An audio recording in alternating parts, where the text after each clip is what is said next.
let's move on now to my personal favorite. This new accusation by European diplomats. Let's put this up there on the screen from Politico Europe. Quote, Europe is accusing the U.S. of profiting from the war. EU officials attacking Joe Biden over sky-high gas prices, weapons sales, and trade as Vladimir Putin's war threatens to destroy Russian unity. Here's a direct quote from a top European diplomat. Quote, the fact is if you look at it soberly, the country that is profiting most from this war is the U.S. because they are selling more gas at higher prices and because they are selling more weapons. Now, I would just want to say, Krystal, nothing is stopping them from selling weapons to Ukraine. Also, nothing stopped them from building more nuclear power plants across their country. Nobody forced them to take their nuclear power plants offline. You're not the ones. We're not the ones who forced you to make yourself heavily reliant on Russian gas. So when then you voluntarily cut yourself off from Russian gas and have to buy it from us, that's your fault, not ours. I do think it is revealing, though, that the long-standing prediction, not necessarily coming fully to fruit, that European gas prices, energy crisis, and more would fracture the kind of Western resolve is starting to come at some point. Yeah. Because the U.S., by definition, by not being reliant on Russian gas, is of course going to fare better. And then when we are going to supply 90-some% of the arms going into Ukraine, of course our weapons manufacturers are going. Again, German defense contractors, you guys are welcome to profit from the war too. You sell it. I would love for that to happen. Okay, there's a lot to unpack here ultimately, because at the beginning I was sympathetic to their position, because if you think of it from their perspective, France and Germany in particular, they didn't want to take the approach to this war that the US and the UK ultimately did. And of course, we're driving the train. So we're the ones who, dispatch Boris Johnson and say, like, we don't want a peace deal. We're the ones who say we want to push Putin out of power. We're the ones who lead the charge in terms of the sanctions, knowing that, yeah, it's been a little tough for our population, no doubt about it. I don't want to downsell it, but it's nothing compared to the vulnerability and the price hikes and the incredible, costs that the European countries have had to bear, especially some of the poorer European countries. We talk a lot about Germany. Obviously, they're very vulnerable, but, there's basically like a bidding war and competition for energy reserves in Europe right now. And so the wealthy countries are much better positioned. So I am sympathetic to that piece, that we basically have been driving this train, putting diplomacy off the table, although there have been some more encouraging signs that maybe the Biden administration is considering that potentially there is a point in time, and that point in time may be coming, where we push our Ukrainian friends to at least come to the table and try to come to some sort of diplomatic resolution. So I'm sympathetic to that part. But then when you really read into this piece, it seems like what they're really pissed off about is actually the Inflation Reduction Act. Yeah. Like, that's why it wasn't actually really anything Russia did that is causing this tension right now. Like, why is this coming right now at this point? It's actually because the U.S. took some really good steps in terms of our own domestic green manufacturing capabilities, and especially with regards to electric vehicles. And they are very, very upset about that, because they're worried about that undermining. I get it. Like, it will. Worried about undermining their own industrial base, their own electric vehicle manufacturing capacity, and especially all the component parts, all of that stuff. So this is sort of being framed as part of their beef with the U.S. about how we're profiting off of the war and, we're leading the charge. And those pieces, I think, are justified, and there's some legitimate critique there.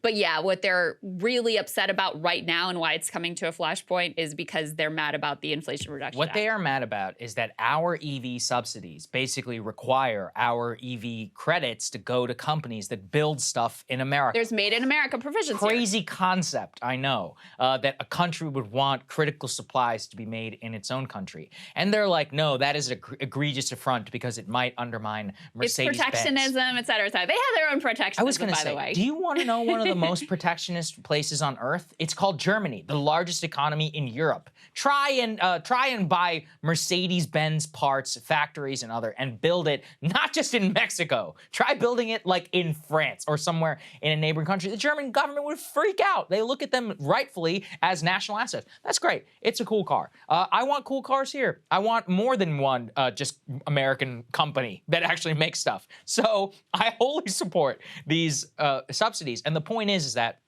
they're mad that we are not completely reliant on them for a so-called fake free trading system. They're mad that we're trying to build stuff here in the US. And really what they're mad about, I think, is that their own just fundamental strategic flaws are coming to light. And I just, look, let us again go over how much money we have given to Ukraine.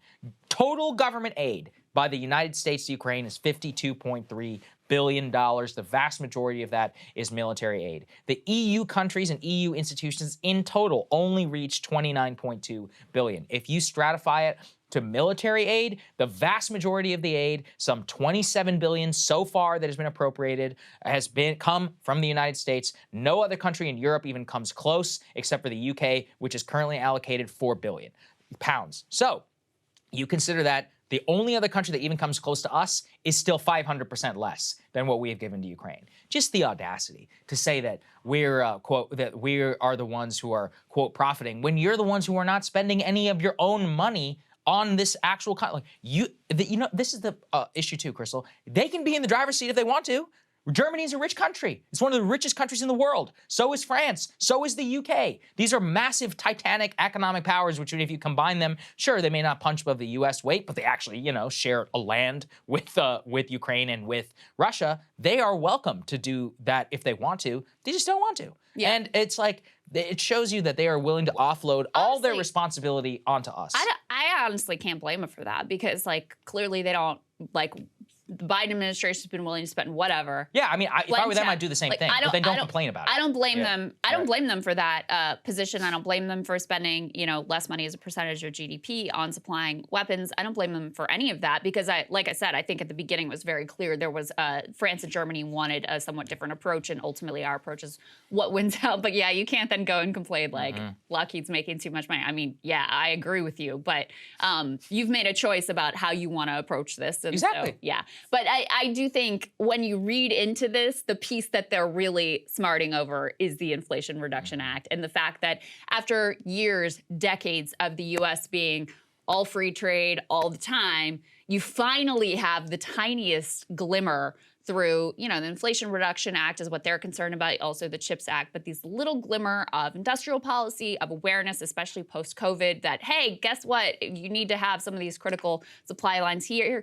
Even companies, even without tax incentives, realizing that this was bad for business when you have this massive supply chain breakdown, worries about their future in terms of being able to manufacture in China and what that's going to look like in the future. So you have some of this happening organically as well, but it seems like that's really the flashpoint here. And the other piece that is ongoing is, remember, they agreed that they're going to try to set this oil price cap on Russian oil. Well, you have the European embargo on Russian oil that is set to come into effect here very shortly in just a matter of days. I think it's December 5th is ultimately the day. And then separately, they're trying to institute this oil price cap to try to keep Russia from profiting to the extent that they have been off of their oil sales, having a very hard time coming up with what the dollar amount there should be. Some people are floating like $65 or $70 a barrel. A lot of European diplomats are floating that.